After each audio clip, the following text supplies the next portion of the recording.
Hi there, this has fixed it. If your washing machine stops spinning, or the clothes that are coming out of the washing machine are smelling musky or are very wet, then there's a good chance that you've got a blockage in the outflow. And most washing machines have a little valve like this. This one's here on the front.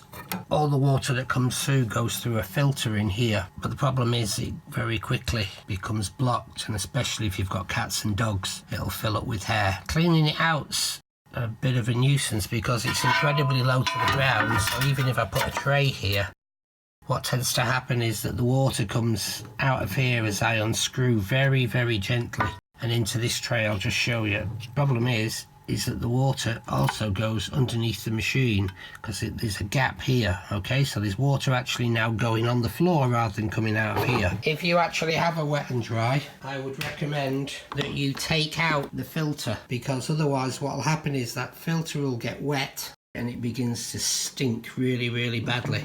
And in fact, the first time I ever did this, I left the filter in and the smell was horrendous. You want to place the nozzle there, catching the water.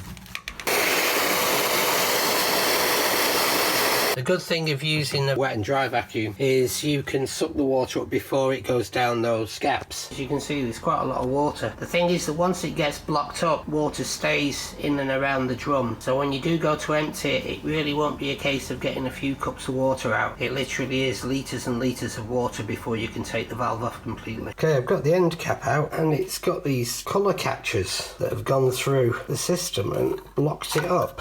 Somehow they've got around the outside edge of the drum, so that's 3 colour catchers and a little bit of dog hair, and there's the device. So now when I put this cap back, we should be able to run the washing machine. So there it is, all clean inside.